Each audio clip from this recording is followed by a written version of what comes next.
Flo just launched a brand new space for the seekers of truth in the human race.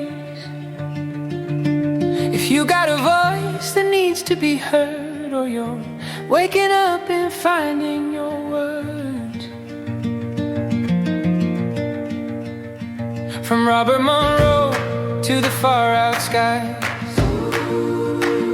promised land shining in your mind's eyes.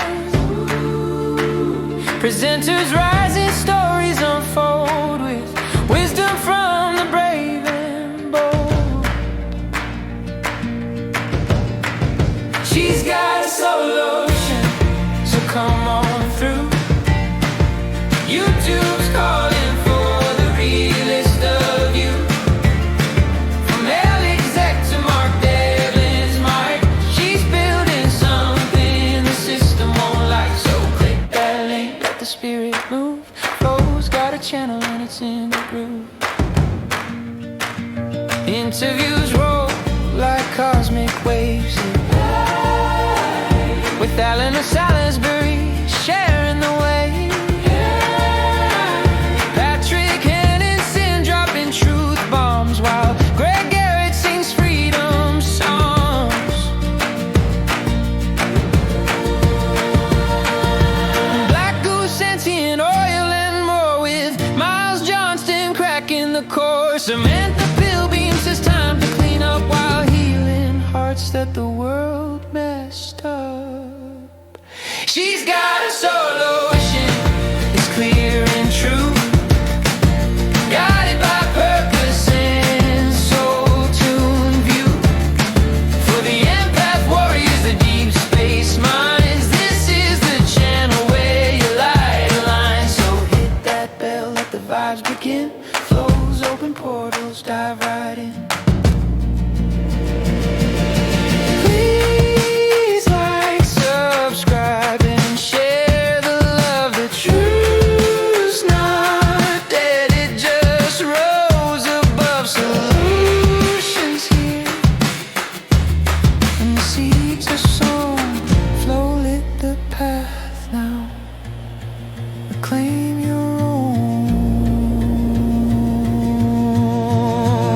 She's got a solution. She's got a solution.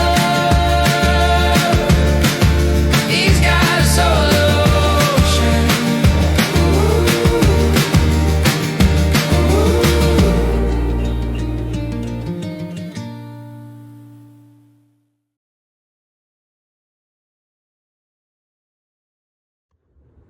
Hi, I'm here with Greg Garrett, and I just sounded like carrot. Garrett, yes. You said it beautifully. So I'm improving on my pronunciation. And yes, I'm just starting as a presenter. I've already created a couple of interviews with amazing presenters. And my project is about the positive focal point for the truth movement. And I am focusing on a description for a solution that was done by Robert Monroe, and he wrote it in his book Far Journeys, chapter 15. And chapter 13 is all about describing Lush and the problem. And for some reason everybody's talking about that. Everybody's talking about Lush. And it seems to be like nobody's talking about chapter 15, which is all about the solution and what it could look like. So I'm just starting it, I'm winging it, I don't know how to do it. So first thing I'm asking is, how do you do it, the whole presenting? And I'm going to ask this to Greg today. My website, if you want to join the team to make it real, it is solution.com, SOLOOSHION. So, and now I would like to ask you, please present yourself about how you came about becoming a presenter, because there was quite surely a moment where you were not, and now you are. So what happened between then and now? And were there some difficulties that you needed to overcome? Okay, so my journey goes back to being at boarding school. And every year at boarding school, there was a tradition during the Christmas period where we would get together as a year group and we would be asked to present something. And my job on this particular year was to be the prologue. So, and I had a poem that I was asked to recite. Now, you can imagine I'm first up, and with regards to presenting with all things in life, the person that really creates the wave of energy is the first person. So it's my job really to set the tone, to give the impulse. And I got up and my mind went blank. And I went, And as it did that, if you can imagine, an all-boys school beginning to laugh.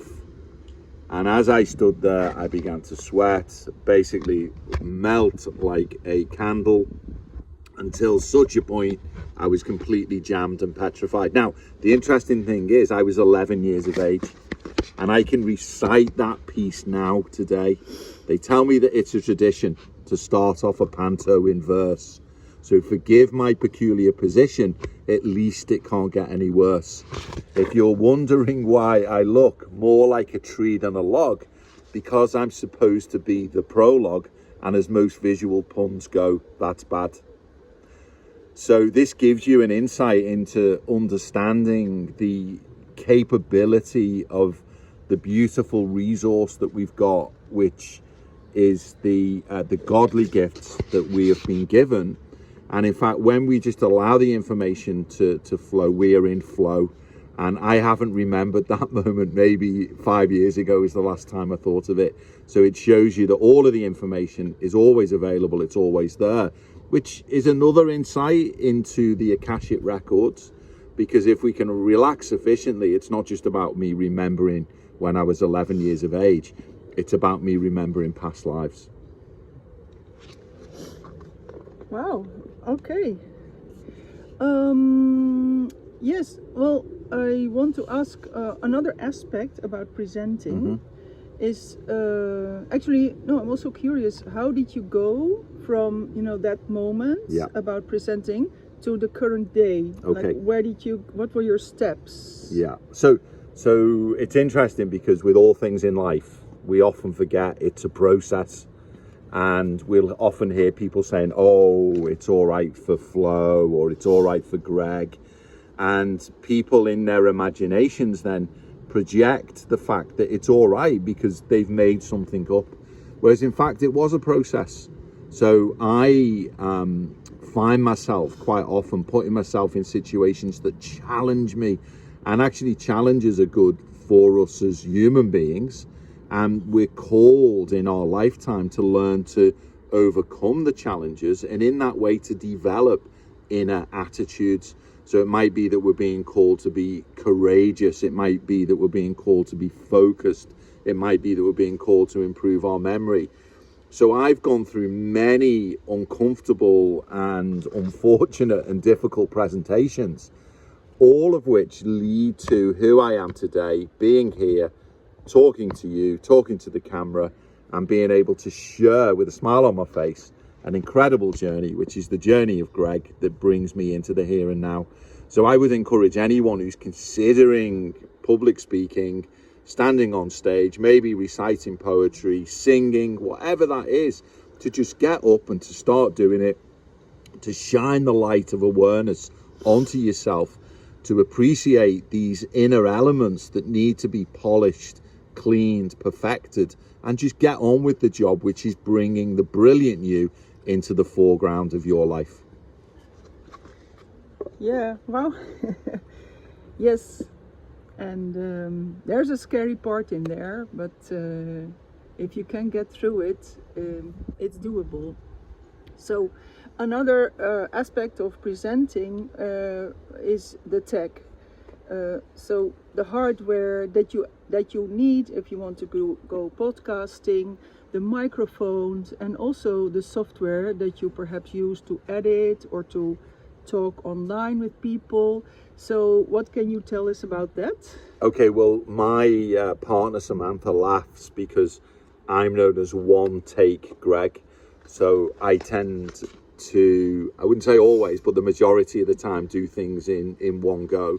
If there is a need to edit, I keep it simple. I use Vimeo and I upload the video and all the content, and then I edit in Vimeo. Sometimes because it's one take, I'll just do the recording on Zoom, or I'll do it inside of Canva. Canva offers a great facility where you can utilize slides. You can put yourself like in a Loom video inside of this circle, and then the recording in a way looks very beautiful. So I would encourage, you know, as Flo and I were talking earlier, start with what you've got. And there's a beautiful saying in marketing, which is go ugly early. Just get on with it. It might look ugly to start with, and then continue to polish, to shine, to smooth off the rough edges. And most of all, though, do it with a smile on your face and have fun. Great, thanks. So if you want to have an impact and you really mean what you say, you want your message to be heard by many. And there comes the subject of marketing and perhaps also branding. Have you focused on that deliberately? Have you done stuff deliberately to market and or brand yourself? Or has it been more like a spontaneous roll down the mountain kind of development? Okay, so it's important to think about for what purpose. Now, it might be that you only need to influence one person.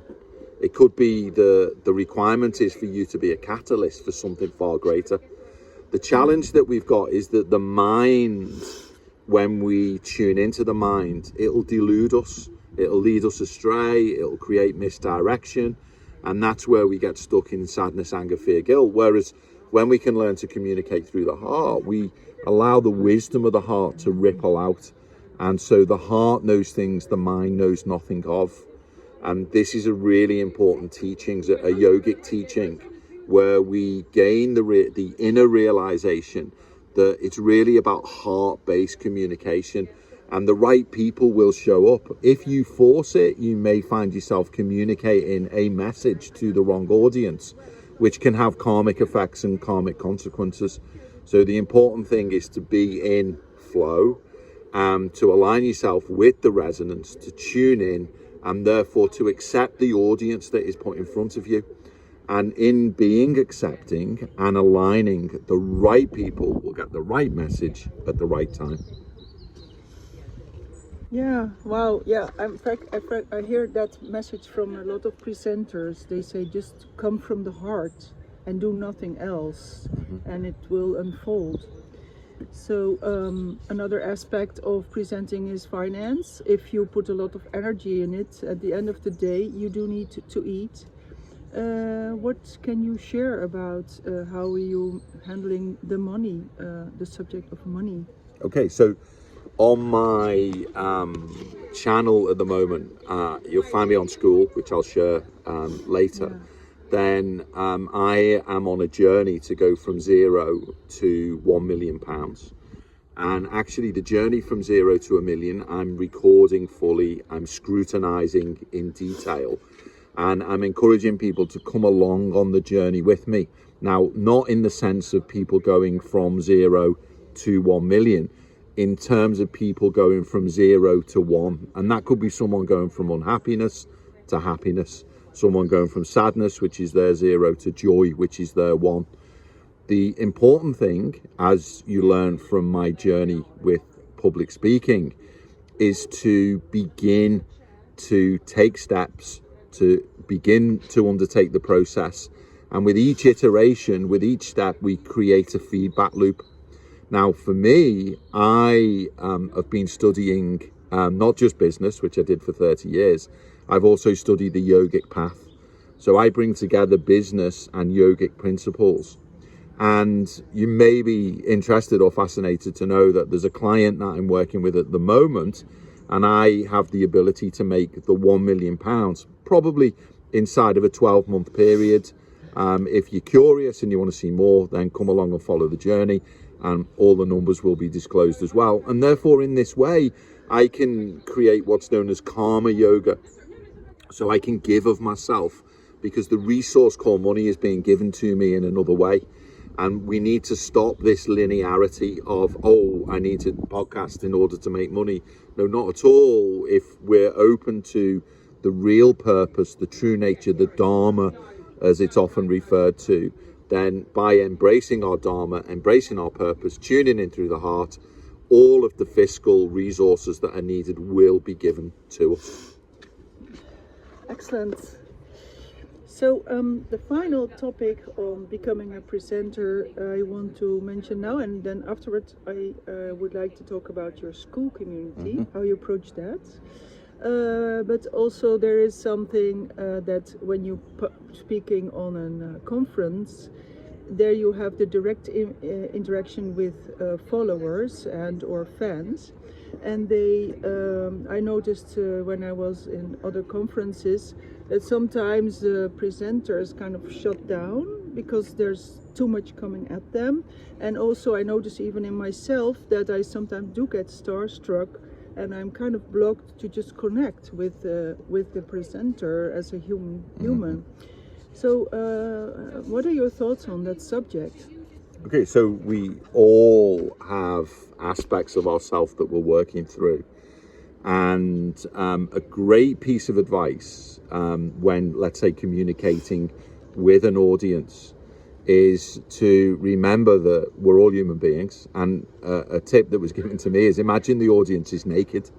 And so we're just stripped back to flesh and blood. You know, we're a group of beings that are simply communicating with each other. And then we can allow ourselves to develop other aspects of ourselves. So, you know, one aspect can be the fact that we get caught up in what are known as external frames of reference. We make up what people are thinking. We imagine things, and that they're just grossly unhelpful. The important thing to be able to do is to still the mind, bring the mind to stillness, bring the mind to silence. And then there's the beautiful metaphor of being an empty cup, being an empty vessel. So in that way, we're not only are we able to receive, we're also able to give. Yeah, thank you.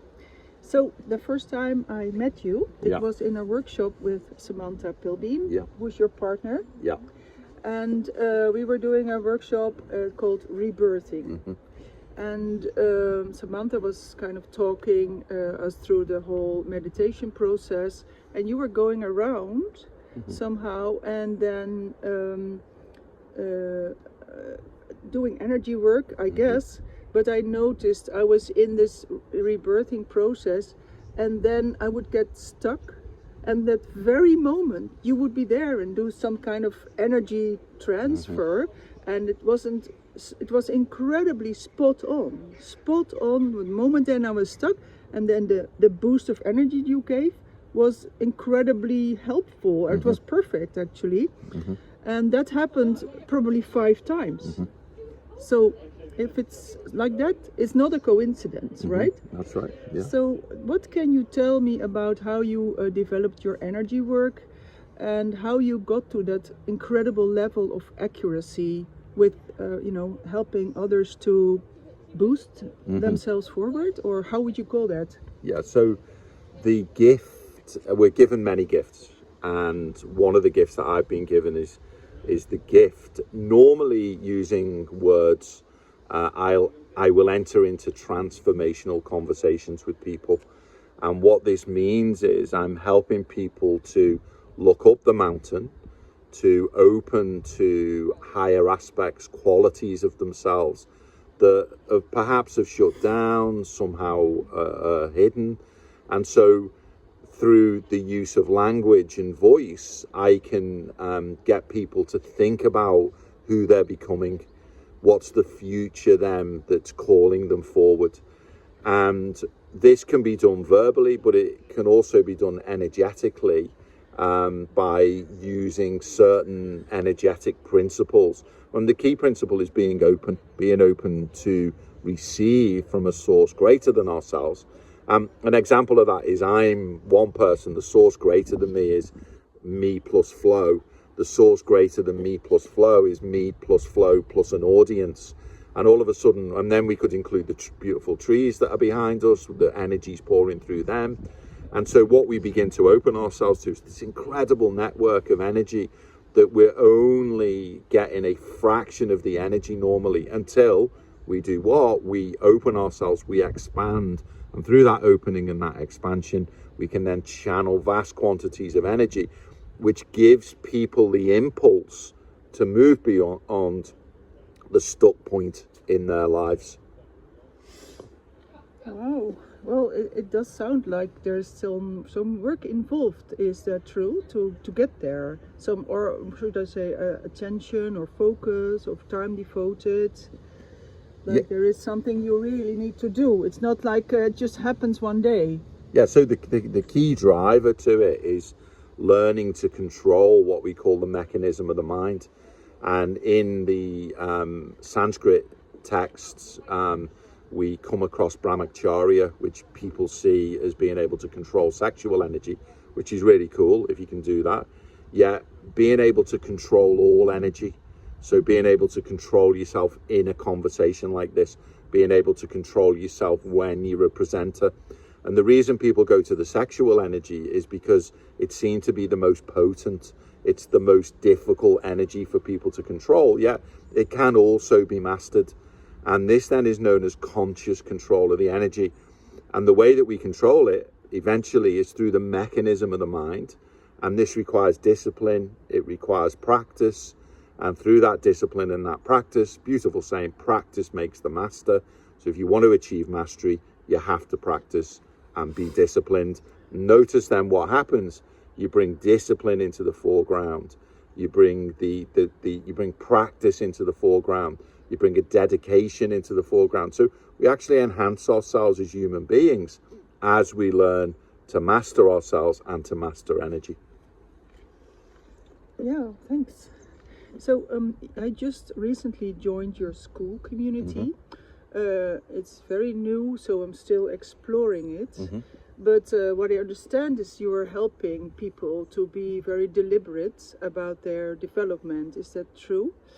And can you please tell also for somebody else who wants to start a community from school, how to go about it? What is your own process learning it? What is your whole strategy or philosophy? And about this running a school community. Yeah, so school is, I used to use Kajabi, and it's important to have continuous feedback loops. School appeared. School's an incredible resource, mainly because of the other community creators. So there's a real passion inside of school for people to do well, for people to build communities, and then through their communities to, let's say in a relative sense, enjoy success, depending on what that means to you. If we look at a number of the challenges with school, the first challenge for an individual is actually to be good at their skill. Moreover, to be great at their skill, because what people are going to engage with is who you are as a conscious creator. And I would say, unfortunately, many people aren't up to the mark and therefore need to be more dedicated to their craft.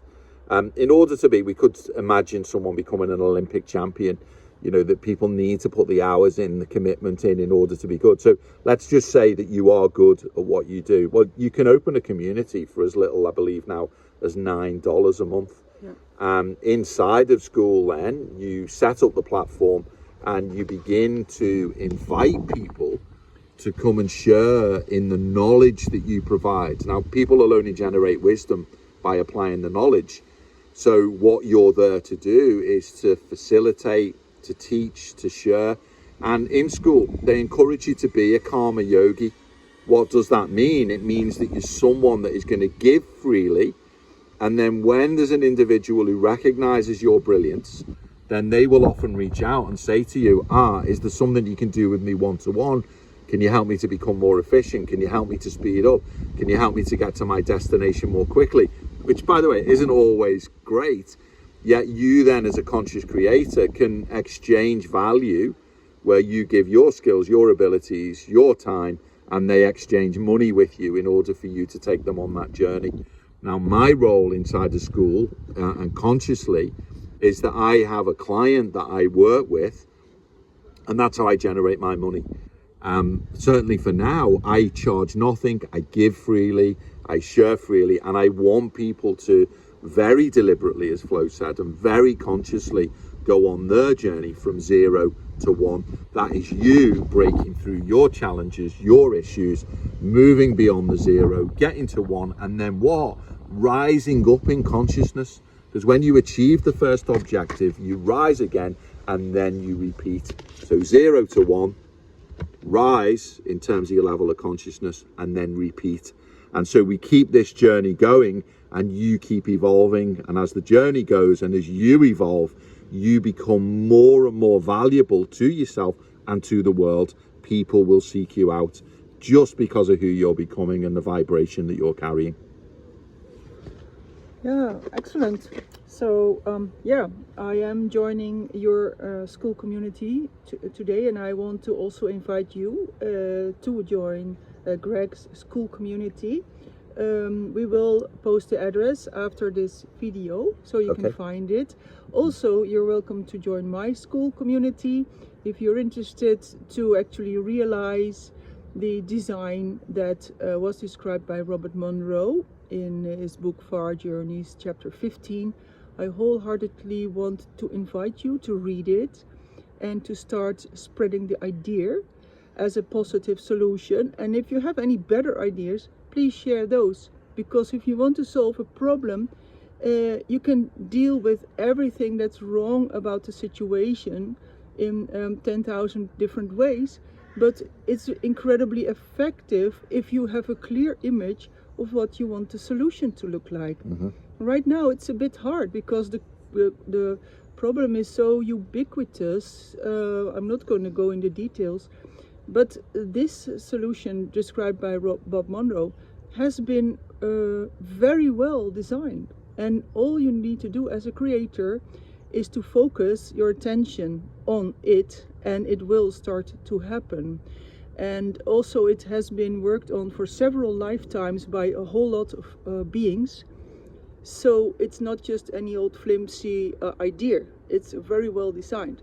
So I hope that you will take notice of it, and especially take notice of Greg's work, because I feel his work is also pivotal in getting there. Because the thing is, you need to clean out your patterns, your saboteurs, you need to clean up your energy, and then Greg comes in.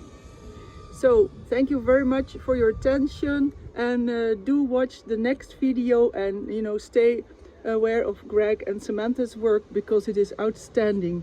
Okay, bye-bye. Bye.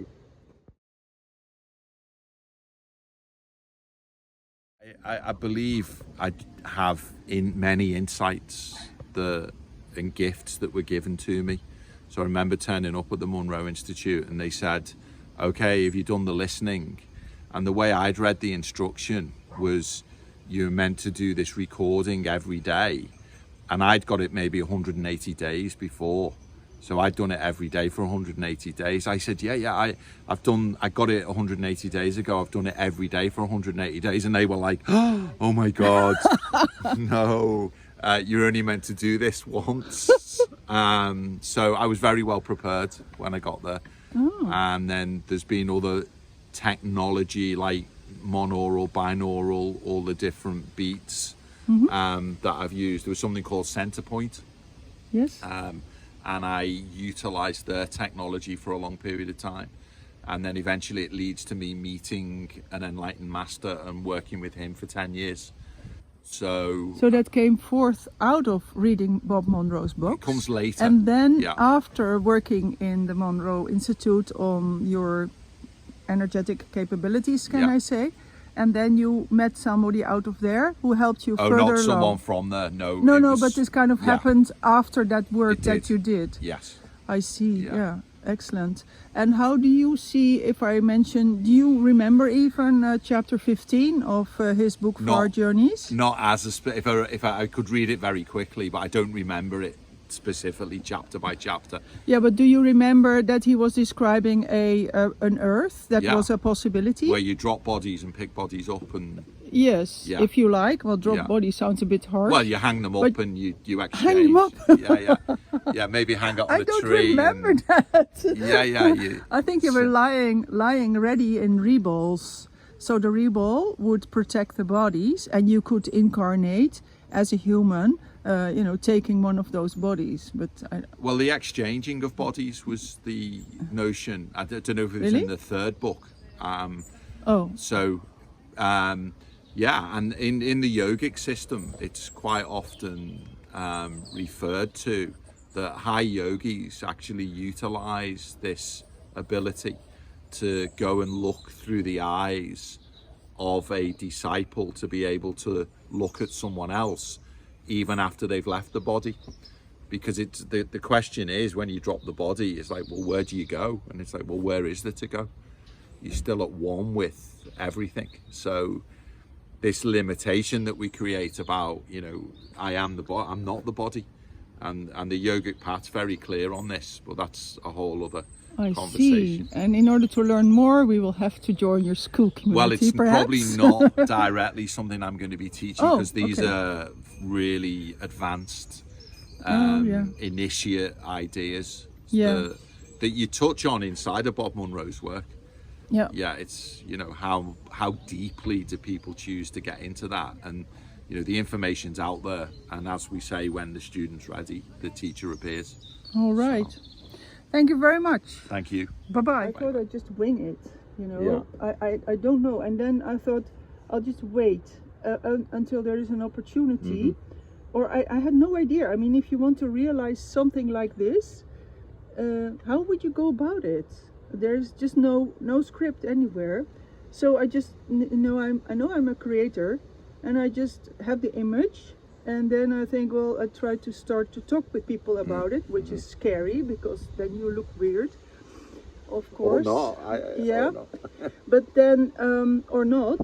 But then I just thought I'd just start asking people if they want to talk with me, and they do. So. I'm kind of going with the flow, and it's just an idea, how to be a creator is just to have your intention there, have your image of what you want to create, and keep coming back to that image, and then to start acting. So that is it. Also, what I want to actually share with you is the incredible nature or garden, because we are in the UK, and I want to really show it to you. It's beautiful. And let's just leave it to the English to create an incredible garden, right? And then they have the flowers, which are also incredible. So that's it.